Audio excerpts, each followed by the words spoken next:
Hi అండి, ఎలా ఉన్నారు? ఏం చేస్తున్నారు? Welcome back to our channel smart life Shri. ఆ భగవంతుని దయ వల్ల అందరం కూడా చాలా చాలా బాగుండాలని మనస్ఫూర్తిగా అయితే కోరుకుంటున్నానండి. మీ అందరికీ ముందుగా ముక్కోటి ఏకాదశి శుభాకాంక్షలండి. ఆ భగవంతుని ఆశీస్సులతో అందరం కూడా ఈ 2025 సంవత్సరంలో చల్లగా ఉండి అన్నీ కూడా వచ్చే పండగలన్నింటినీ కూడా చాలా కుటుంబాలతో ఆనందంగా జరుపుకోవాలని మరొకసారి మీ అందరికీ ఈ స్మార్ట్ లైఫ్ శ్రీ కోరుకుంటూ, మన ఛానల్లో ప్రతిరోజు కూడా వీడియోస్ అప్లోడ్ చేస్తున్నప్పుడు మీ అందరూ చూసి ఆదరించినట్టే ప్రతి వీడియోని కూడా తప్పకుండా చివరి వరకు చూసి ఆదరించి లైక్ చేసి మరింత సబ్స్క్రైబర్స్ మన ఫ్యామిలీలోకి రావాలని కోరుకుంటున్నానండి. ఇంకా ప్రతిసారి మన వీడియోస్లో అయితే డైలీ పనులు, డైలీ రొటీన్ మనం చేసుకునేవి, అలాగే చిన్న చిన్న పనులన్నింటినీ కూడా ఎలా అయితే మనం చాలా హ్యాపీగా ఎటువంటి బద్ధకము అది రాకుండా చిన్న చిన్న టిప్స్తో అయితే ఇంటిని చాలా నీట్గా ఉంచుకోవటం, అలాగే ఇంటిలో చక్కటి సామాన్లన్నీ సర్దుకోవటం, పూజలు ఎలా చేసుకోవటం, ఇలా అన్నింటినీ కూడిన అంటే అన్నీ కూడా మన ఛానల్లో అయితే మనం అప్లోడ్ చేసుకుంటూ ఉంటాం. హాయ్ అండి, సంక్రాంతి పండుగ వచ్చేస్తుందండి. ఎన్ని రోజుల నుంచో వెయిట్ చేస్తున్న ఈ సంక్రాంతి అతిపెద్ద పండుగ ఎలా అయితే మనం ఇంటిని శుభ్రం చేసుకోవాలి, చిటికెలో ఎలా చేసుకోవచ్చు, ఇలాంటి వీడియోస్ అన్నీ కూడా మనం అప్లోడ్ చేసుకున్నాం కదండి. ఇక పండగ పనులు అనేవి అక్కడి నుంచి అయితే ప్రారంభమైపోయాయి కదండి.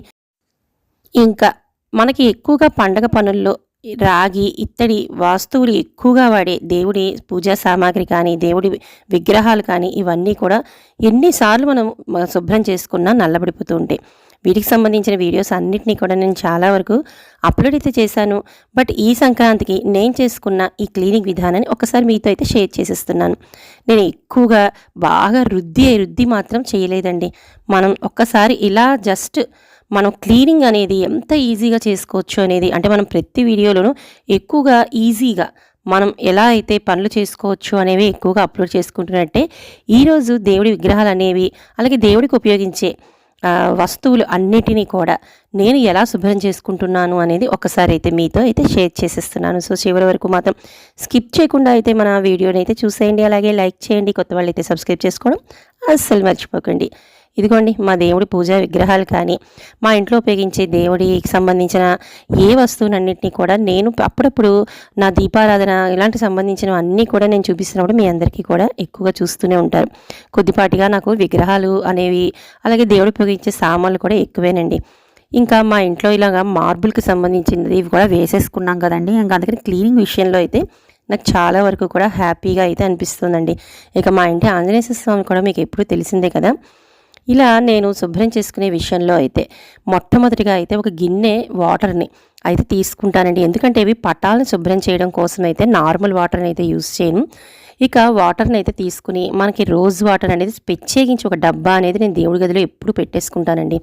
మంచి గుమగుమలాడుతూ ఉండే ఈ వీటితో, ఈ రోజ్ వాటర్తోనే క్లీనింగ్ అనేది చేస్తాను. ఇక కొద్దిగా ఒక స్పూన్నర వరకు మన రోజ్ వాటర్ని అందులో మిక్స్ చేసుకున్నాక మనకి జవ్వాది పౌడర్ అని చెప్పి మనకి వస్తూ ఉంటుందండి. ఇది అన్ని పూజా స్టోర్స్లోనూ దొరుకుతాయి. ఇలాగా జవ్వాది గురించి సంబంధించిన వివరాలన్నింటినీ కూడా ఒక వీడియోని అయితే అప్లోడ్ చేశాను. దాని యొక్క విశిష్టత కూడా నేను అప్లోడ్ చేశానండి. ఈ యొక్క చిన్న అంటే మనం చిన్న పిసరు అంటాం కదండి, ఆ వేలుతో మనం టచ్ చేసిన చాలు దాని యొక్క సుగంధ పరిమళ వాసన అనేది ఘుమఘుమలాడుతూ ఉంటుందండి. అలాంటి దాన్ని నేను చిన్నదైతే వాటర్లో కలిపి మిక్స్ చేసుకుని ఒక టవల్ని అయితే తీసుకుని, అంటే మీరు ఏ క్లాత్ని అయితే యూస్ చేయాలనుకుంటారు కానీ శుభ్రమైన క్లాత్ని మాత్రం సపరేట్గా అయితే పెట్టుకుంటాను. ఇలాగా వాటిని అయితే తడిపి ముంచి ఆ వాటర్లో ఆ బట్టతో ముందు పొడి బట్టతో అయితే పటాలన్నింటినీ దుమ్ము లేకుండా తుడిచేసుకుని, నాకు సాధారణంగా దుమ్ము పట్టనివ్వను. ఎందుకంటే ప్రతి నెల కూడా నేను ఈ పద్ధతిలోనే క్లీన్ చేసుకోవటం వల్ల మా ఇంటి ఇత్తడి సామాన్లన్నీ, రాగి సామాన్లన్నీ కూడా తడతళ్ళాడుతూనే ఉంటాయి. చిన్న చిన్న టిప్స్తో కూడా ఇప్పుడు మీకు చెప్తానండి ఎందుకు అలా ఉంటాయి అనేది కూడా. ఇక పొడి బట్టతో అన్ని విగ్రహాలు కూడా, అన్ని పటాలు కూడా శుభ్రం చేసేసుకున్న తర్వాత ఇందాక రోజ్ వాటర్ అలాగే జవ్వాది వేసిన వాటర్ అయితే ఉంది కదండి, దాంతో అయితే ముంచి పటాలన్నింటినీ కూడా శుభ్రం చేసేస్తున్నానండి. ఈ లలిత అమ్మవారి పటం యొక్క విశిష్టత అంటే మొన్న రీసెంట్గా 2025లో నేను తీసుకున్న రిజల్యూషన్స్లో ఒకటి ఇది అని చెప్పాను కదండి. దానికి సంబంధించిన వీడియోని కూడా అప్లోడ్ చేశాను.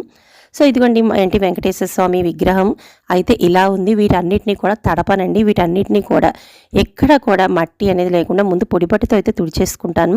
అలాగే ఇందాక రోజ్ వాటర్ కలిపిన వాటర్లో క్లాత్ ముంచేసి అంతా కూడా ఇలాంటి కొన్ని అంటే వెనక పటాలు, పెద్ద పెద్ద పటాలు కానీ లేదంటే ఇలాంటి చిన్న విగ్రహాలు కానీ శుభ్రం అయితే చేసేసుకుంటానండి. ఇలాగా మా ఇంట్లో ఉండే ప్రతి పటాన్ని కూడా ఇలా చక్కగా ఇది తుడుస్తుంటే కూడా ఎంత గుబాళింపు వాసన వస్తుంది అంటేనండి, పటాలన్నిటిని అన్నీ కూడా ఆరిపోయిన తర్వాత కూడా ఒక మంచి పాజిటివ్గా అయితే అనిపిస్తాయండి. మంచి వాసనతో దేవుడి గది అంతా కూడా గుమగుమలాడుతూ ఉంటుంది. ఇక ఆంజనేశ్వర స్వామిని కూడా ఇలాగే అయితే క్లీన్ చేసేసానండి. ఇది సింధూరము అది కూడా పెడతాను కదా మౌత్ దగ్గర, అందుకనే అక్కడ కొద్దిగా అయితే సింధూరం కలరు అది కూడా ఎక్కువగా అంటుకుని ఉంటుంది. అందుకని వాటిని కొద్దిగా అయితే గట్టిగా అయితే తుడిచేసి మొత్తంగా ఆంజనేయ స్వామి విగ్రహాన్ని అంతటినీ కూడా శుభ్రంగా ఆ నీళ్ళతో అయితే క్లీన్ చేశాను. ఇక్కడ ఇలాంటి పీటలన్నీ కూడా నాకు చూసారు కదా ఆల్మోస్ట్ ఒక 5-6 పీటలు అయితే ఉన్నాయి. వీటిని కూడా కడగనండి, ఎందుకంటే ఇవి మనకి పైన ఉన్న ఈ షీట్లన్నీ కూడా వాటర్ తగిలింది అంటే పైకి అయితే వచ్చేస్తుంది. అంటే ఆ వాటర్ తగిలి అంటే ఒకసారికి ఏదో 2 సార్లు బాగానే ఉంటుంది, ఎందుకంటే తడపగా బయటకి అయితే షీట్స్ అన్నీ వచ్చి పాడైపోతాయి. ఇవి ఎన్నో ఏళ్ల నుంచి నేను వాడుతున్నామండి. వీటన్నిటిని కూడా ఇలాగే అయితే శుభ్రం చేసేసుకుంటాను. అన్నిటినీ కూడా ఒకవేళ మీరు పసుపు రాసుకుంటే కూడా ఎలా అయితే మనం క్లీన్ చేసుకోవచ్చు పసుపు రాసుకుని ఇలాంటి పీఠాలు అనేది నేనైతే ఒక వీడియోనైతే అప్లోడ్ చేశాను. చూడని వాళ్ళు ఎవరైనా ఉంటే మీకు ఉపయోగిస్తుంది అనుకుంటే తప్పకుండా అయితే చూడండి. ఇంకా దేవుడి పటాలన్నింటినీ కూడా క్లీన్ చేయడం అయిపోయింది. ఇంకా దేవుడిని అన్ని పెట్టిన చోట ఇవన్నీ ఇలా మనకి పసుపు కుంకాలు కానీ అంతకుముందు ఒక్కొక్కసారి మనకి పువ్వులు ఎంత తీసినా మధ్య మధ్యలో ఇలాంటివి కొద్దిగా మట్టి అనేది జీరుతూ ఉంటుంది కదా, వాటి అన్నింటినీ కూడా ఇలా క్లీన్ అయితే చేసుకుని ఇవి తొక్కని చోట అయితే మనం పువ్వులు అవి వాడతాం కదండి, దేవునికి నిర్మాల్యం అంటాం, దాంట్లో అయితే వేసేసి ఇక ఇందాక శుభ్రం చేసుకున్న ఆ నీళ్లు అయితే ఉన్నాయి, అంటే మనం రోజ్ వాటరును అలాగే జవ్వాది వేసిన వాటర్ ఉంది కదండి, దాంతోనే ఈ దేవుడికి పెట్టే ఈ పీఠాన్ని కూడా శుభ్రంగా అయితే మార్బుల్ అది వేసుకున్నాం కదండి, దీంట్లో కూడా ఇదంతా శుభ్రం చేసేస్తాం. ఎందుకంటే ఇవన్నీ కూడా పసుపు కుంకాలు పెట్టుకుని చక్కగా కుంకుమ బొట్లతో వాటితో అలంకరించుకుంటాను. అలాగే మళ్ళీ మనం శుభ్రం చేసేసి ఇత్తడి సామాన్లు, రాయి సామాన్లు, అలాగే దేవుడి సింహాసనం అన్నీ కూడా మనం శుభ్రం చేసేసిన పటాలన్నింటినీ కూడా మళ్ళీ ఇక్కడ అయితే మళ్ళీ ఎలా పెట్టుకున్నామో అలా అయితే మళ్ళీ మనం డెకరేట్ చేసేసుకుంటాం కదండి, అందుకనే దీన్ని కూడా ముందరైతే శుభ్రం చేసేసుకుంటున్నాను. ఇంకా శుభ్రం చేసుకున్న తర్వాత ఇది పటాలకి బొట్టు పెట్టడం కోసం ఒక చిన్న బౌల్లో అయితే గంధం అయితే తీసుకున్నానండి. దాంట్లో కూడా ఒక చిన్న చిటికెడు జవ్వాది పౌడర్ని అయితే వేసుకుని రోజ్ వాటర్ని అయితే ఇలా మిక్స్ చేసుకుంటున్నానండి. ఎందుకంటే పటాలకి శుభ్రం చేసుకున్న తర్వాత చక్కగా బొట్టు పెట్టడానికి అయితే ఇది ఉపయోగిస్తుంది. ఎక్కడా కూడా కారదు, చాలా రౌండ్గా కొట్టొచ్చినట్టు పటం చాలా అందంగా కూడా ఉంటుందండి. మీకు ఇది పెడుతున్నప్పుడు చూపిస్తాను, అలాగే పెట్టేసిన తర్వాత ఆరిపోతుందండి. ఆరిపోయిన తర్వాత పటం ఎంత అందంగా ఉన్నది అనేది కూడా చూపిస్తాను. ఇక మొట్టమొదటిగా ఇక శివపార్వతులు, మధ్యలో అయితే గణేశుడు చూడండి, శివుడికి ఒక కన్ను పార్వతీదేవికి ఒక కన్ను కలిపిన వినాయకుడు పటం. ఇదైతే మా మ్యారేజ్కి ఎవరో గిఫ్ట్ అయితే ఇచ్చారండి. ఒక 22 ఇయర్స్ నుంచి ఆల్మోస్ట్ మా మ్యారేజ్ రీసెంట్గా నేను చూపించాను కదండి, మా మ్యారేజ్ 1-2 ఇయర్స్ అయిందండి అని చెప్పి మ్యారేజ్ డే వ్లాగ్లో. సో అప్పుడు మ్యారేజ్ టైంకి ఇచ్చిన ఈ గిఫ్ట్ని ఇలా అయితే చక్కగా పటన్ రూపంలో చాలా బాగా ఇచ్చారండి. నాకు ఎందుకో ఇది చాలా నచ్చుతుంది మా ఇంట్లో, ఎందుకంటే మనకి గణేశుడు కళ్ళు అనేవి అటు ఇటు శివపార్వతుల్ని కాకుండా చూస్తే ఆయన లోంచి ఒక కన్ను, అమ్మవారి నుంచి ఒక కన్ను పెట్టి చక్కగా మనకి గణేశుడి పటం అనేది అమరిపోయింది. అలా ఉన్న ఈ పటం చూడ చక్కగా చాలా ముందు నాకు గదిలోకి వెళ్తే, అంటే దేవుడి గదిలోకి వెళ్తే లలిత అమ్మవారి పటంతో పాటు పక్కన ఫస్ట్ నాకు కళ్ళు పడేది అందు మీదేనండి. సో ఈ లలిత అమ్మవారి గురించి కూడా చెప్పాను కదండి, మాకు న్యూ ఇయర్లో ప్రతిరోజు కూడా నేను ఇంకా లలితా సహస్రం చదువుకోవాలి, ఎక్కడ కూడా గ్యాప్ రాకుండా చదువుకోవాలనే ఉద్దేశంతో తీసుకున్న ఒక నిర్ణయం అని చెప్పాను కదండి. దానికోసమే ప్రత్యేకించి, అంటే నాకు అందరి అమ్మవార్ల పటాలు ఉన్నాయి కానీ లలిత అమ్మవారి పటం మరి అమ్మవారు ఎప్పుడు ఇంటికి రావాలంటే అప్పుడే అనుగ్రహిస్తుంది అనుకుంటా. ఈ 2025లో నాకు చక్కగా లలిత అమ్మవారు మా ఇంటికి అయితే వచ్చారు. సో ఇలాగా ఆ అమ్మవారి పటాన్ని ఒక్కొక్క పటానికి ఒక్కొక్క ప్రత్యేకత అయితే ఉందండి. నాకు ఇంట్లో ఉండే తీసుకునే పటాలన్నింటినీ కూడా ఒక్కొక్కదానికి ఒక ప్రత్యేకత అయితే ఉంది. ఇక లలిత అమ్మవారు అలాగే పక్కనే లక్ష్మీనారాయణ పటం అన్నిటినీ కూడా శుభ్రం చేసేసుకుని, ఇక స్వామివారికి అంటే ఇక్కడ రాముల వారికి అలాగే ఆంజనేయ స్వామికి కూడా శుభ్రం చేసేసుకున్నానండి. ఇంకా మనకి అన్ని పటాలు అయితే శుభ్రమైపోయింది, గది అంతా కూడా శుభ్రపడిపోయింది. ఇక ఇందాకడ చెప్పాను కదండి, విగ్రహాలు కానీ లేదంటే మనకి దేవుడికి సంబంధించిన వాడే వస్తువులు కానీ ఇత్తడి రాగివి అయితే ఇక్కడ ఎలా క్లీన్ చేసుకుంటున్నా అనేది చూపిస్తాను. ఇక్కడ నేనైతే ఒక బేసన్ నిండా వాటర్ అనేది తీసుకున్నానండి.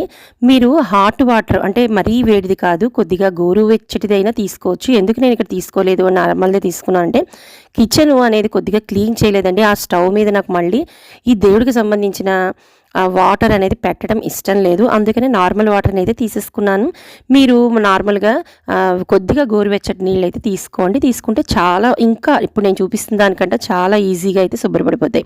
ఇక చల్లటి వాటర్ అయినా కూడా ఎలా వస్తుంది అనేది కూడా మీకు ఇక్కడ చూపిస్తాను.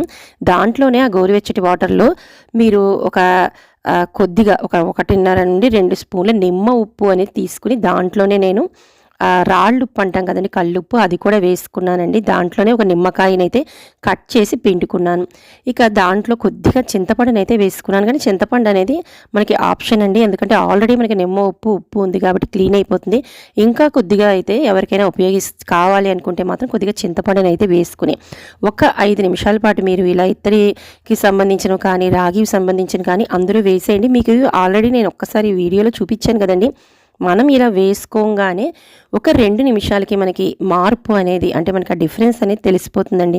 ఒకసారి చూసారా, ఈ చెంబు అనేది రుద్దకుండానే ఎలా అయిపోయిందో అదంతా కూడా ఒక 2 నిమిషాల పాటు మనం అలా ఆ వస్తువులన్నిటినీ కూడా పెట్టేసామంటే వాటిని రుద్దాల్సిన పని ఉండదండి.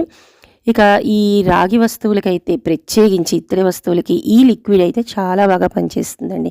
అన్నిటినీ కూడా ఒకసారి మీరు ఇలా ముంచేసి నేనైతే పైన కొద్దిగా ఒకసారి ఇలాగ క్లీనింగ్ కోసం అయితే మాత్రం ఎప్పుడు కూడా దేవుడిని క్లీన్ చేసే ఈ స్క్రబ్బర్ మాత్రం ఎప్పుడు కొత్తదే ఉండాలండి. మనం వేరే పనులకి యూస్ చేసిన స్క్రబ్బర్ ఏది కూడా దేవుడికి సంబంధించిన వాటిని క్లీనింగ్ కోసం అయితే అస్సలు ఉపయోగించకూడదు.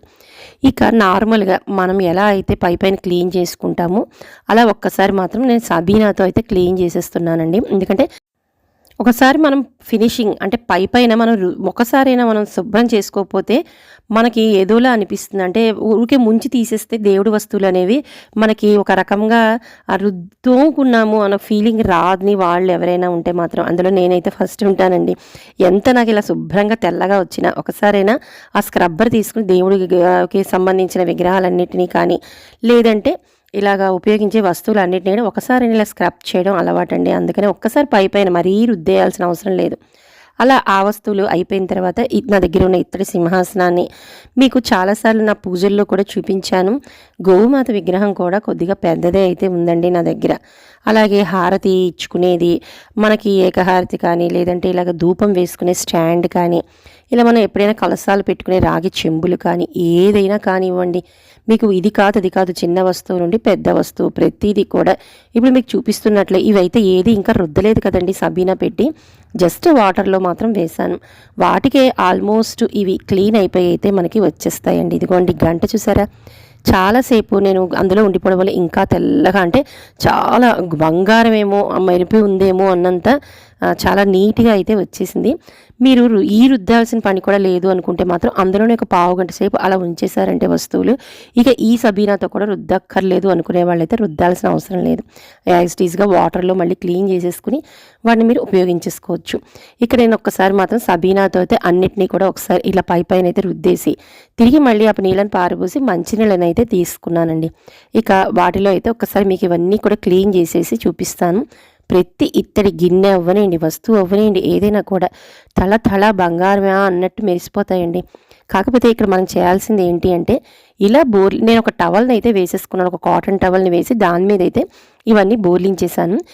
మనకి నీళ్ళంతా ఓడిపోయేలోపు మనం అలా వదిలేసామో మళ్ళీ పైన మనకి వాటర్ మార్క్స్ అని చెప్పి పడిపోయి ఆ వాటి వల్ల మనకి నల్లగా అయిపోతుంది. కానీ ఇక్కడ మీరు చేయాల్సిందల్లా ఏంటంటే క్లీనింగ్ అయిపోయి ఇలా బోర్లించుకున్న తర్వాత ఒక కాటన్ క్లాత్ ఏదైనా కూడా తీసుకుని మళ్ళీ వాటి మీద తడి లేకుండా మాత్రం తుడుచుకోండి. ఇక్కడ చూసారా ఎంత బాగుందండి. ఇవన్నీ చూస్తుంటే మనకి ఏదో తెలియని ఆనందంగా, అంటే పూజ చేసుకునేటప్పుడు మనకి ఒక శ్రద్ధ, మనకి దాని మీద కాన్సన్ట్రేషన్ ఉండాలి. అంటే వస్తువులు కూడా దేవుడికి అంత నీట్గానే ఉంచుకోవాలండి ఈరోజు. అప్పుడు మనకి భక్తి శ్రద్ధ అనేవి ఇంకాస్త ఎక్కువగా పాలు పెరిగినట్టుగా అనిపిస్తాయి. ఇలా ప్రతిదీ కూడా మనం ఉపయోగించే దేవుడికి సంబంధించిన ప్రతి వస్తువు మాత్రం తోముకున్న తర్వాత వాటర్ మార్క్ అనేది లేకుండా, తడి అనేది లేకుండా ఒకసారి కాటన్ క్లాత్తో అయితే తుడిచేసుకుని ఆరబెట్టేసుకున్నాక అన్నిటినీ కూడా మళ్ళీ యాజిటీస్గా ఇంతకుముందు ఎలా అయితే నీట్గా అయితే దేవుడి గది ఉండేదో అలా అయితే ఏ ప్లేస్లో ఆ ప్లేస్లో అన్ని పటాలని అలాగే అన్ని విగ్రహాలని కూడా సర్దేసుకున్నాను. ఇంక ఇందాక ఇదిగోండి దేవుడికి చందనం బొట్టు అది పెట్టాను, అది కారిపోకుండా ఇలా అయితే ఉంది. కొద్దిగా అయితే డ్రై అయిన తర్వాత చూపిస్తాను. చూసారు కదండి, ఏది కూడా మనకి ఇలాగా ఆ చందనంతో పెడితే కారిపోవడం కానీ ఏది కూడా పాడవడం కానీ ఉండదండి. అది కూడా మనం ఆ పటాలన్నిటినీ కూడా గుమగుమలాడుతూ చక్కగా జవ్వాది పౌడర్తో క్లీన్ చేసాం కాబట్టి దేవుడి గదిలోకి వస్తేనే మనకు ఒక రకమైన పాజిటివ్గా విన్నట్టు అనిపిస్తుంది. ఆ స్మెల్కి కూడా మనకి గుళ్ళో వచ్చే పరిమళ భరితమంగా ఉంటుంది కదండి. అలా అయితే మన ఇంట్లోని మన గుడి అంటే మన దేవుడి మందిరం లేదంటే మన దేవుడి పూజ రూము అంతే కదండి.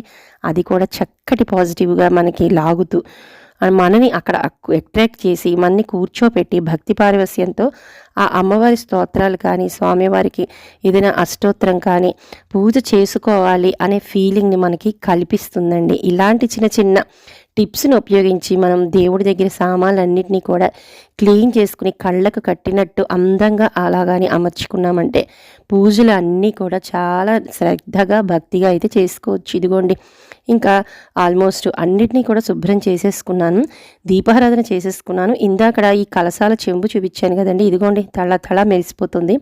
వీటిలో కూడా వాటర్ అది పోసి పసుపు కుంకాల అక్షింతలు అవి ఎలా వేసుకుంటాను నేను, అలాగే ఈశాన్యం మూల పెట్టుకునే కలసాలు లక్ష్మీ కలసాలు అన్నింటినీ కూడా ఎలా పెట్టుకుంటాను ఇవన్నీ కూడా మన వీడియోస్లో అయితే ప్రతిసారి కూడా షేర్ చేస్తూనే ఉంటాను.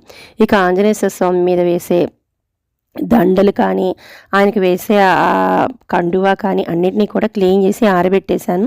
ఆరిపోయేయండి తీసుకొచ్చి మళ్ళీ స్వామివారి ముందు వేసేసి ఇక పువ్వులు అన్నీ పెట్టేసి చక్కగా దీపారాధన చేసుకొని ఇందాక స్టార్టింగ్లో మీకు కనిపించినప్పుడు ప్రసాదం చేస్తున్నాను అని చెప్పాను కదండి, ఆ ప్రసాదాన్ని అయితే చేసి స్వామివారికి అయితే నైవేద్యం కింద పెట్టేశాను.